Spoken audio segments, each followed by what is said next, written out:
Chapter 4, The Doorbell. I was so excited and had so many questions. Why is purple light coming out of the photo? Because of the magic? And how come I've never seen any of the magical creatures? They do still come here, right? Where do you keep them? Are there some here now? Mom laughed. Phew. Okay, let's see here. Yes, the photo glows because of the magic. Anytime you photograph a magical creature, some of the magic stays in the photo. When a magical animal does need my help, I keep it in our barn. And finally, no, there aren't any magical animals here right now. Sometimes no one needs my help for weeks at a time. This will all make more sense once I've shown you the barn. Come on. As Mom and I walked out to the barn together, I laughed to myself. I never played there because I thought it was super boring. Boy, was I wrong. Mom led me around to the back door of the barn. Before he left for the forest, Pip added a special doorbell to our barn's back door. I thought I was the only one in the family who could see it, but I'm guessing you'll be able to see it too. Sassafras interrupted my mom by meowing loudly.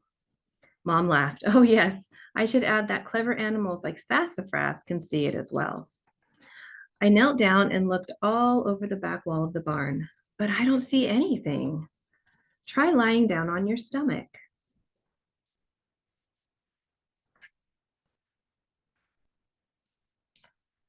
Now a little to the left and down just a tiny bit. Do you see it? The grass tickled my neck as I lowered my head a little more. All of a sudden, I could see a round button. It looked like a regular doorbell, except this one shimmered in a wave of rainbow colors. I moved my head up a bit and it disappeared. Whoa, no wonder I'd never noticed this before. Although now that I thought about it, I might have at least heard it before. Every once in a while, the most beautiful tinkling sound would come from my mom's office. She always told me it was an alarm on her phone reminding her to do something. I guess I never thought to ask what. That bell that rings in our house sometimes, is that the barn doorbell? Yes, that's it. I never know when I'll hear the bell, but whenever I'm home, I'm always listening. What about when you're gone? What happens then? Well, all I can do is hope that I'm here when the bell rings and an animal needs me. I remembered my mom standing in the window looking out at the barn. She must have been worried about what would happen while she was gone at this conference.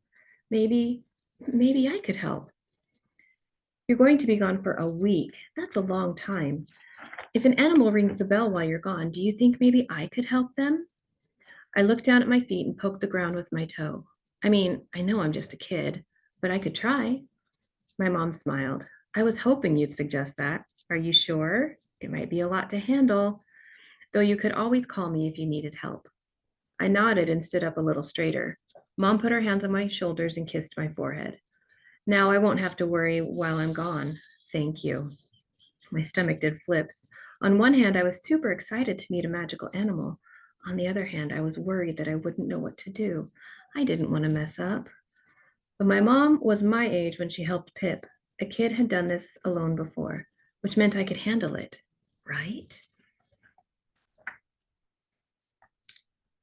Chapter 5, The Barn. Mom opened the door and we stepped inside. The barn felt magical, different. It was like I'd never seen it before. Now I knew it held secrets. These cabinets hold the medical supplies I've gathered over the years, Mom said, and over here are some books that you might find helpful. There aren't any books about magical animals, but you'll find that magical creatures and everyday animals are often similar.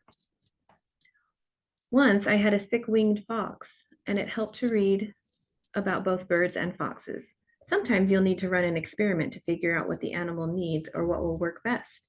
You can look through my old science journals over there to get a better idea of what I'm talking about. My heart beat faster. As soon as she was done with the tour, I was heading straight for those journals. My breath caught. There'd be more magical photos in there. I could hardly wait to see them. I interrupted her. So if I hear the bell, I run out here and the animal will be at the back door and I bring it inside and try to figure out what's wrong? Mom nodded.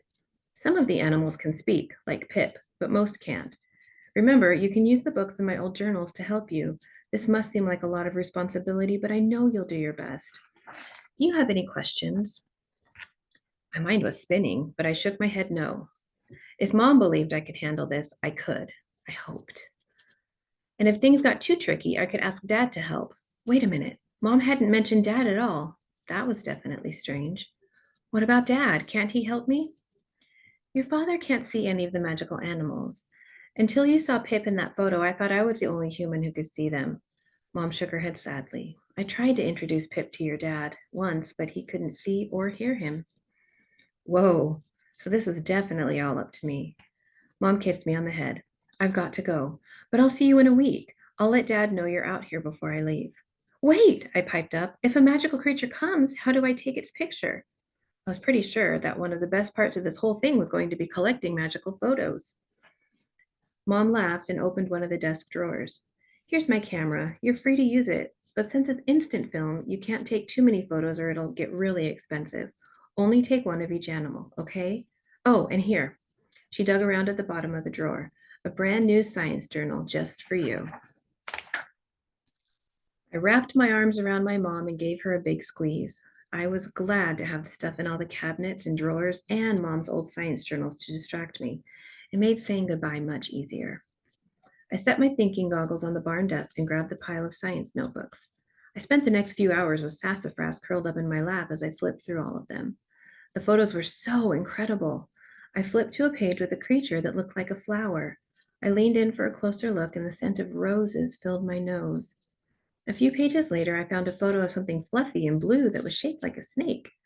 I brushed my fingers over the photo and I could feel its soft feathers. This was going to be so much fun. I could hardly wait to see what creature I'd get to meet first.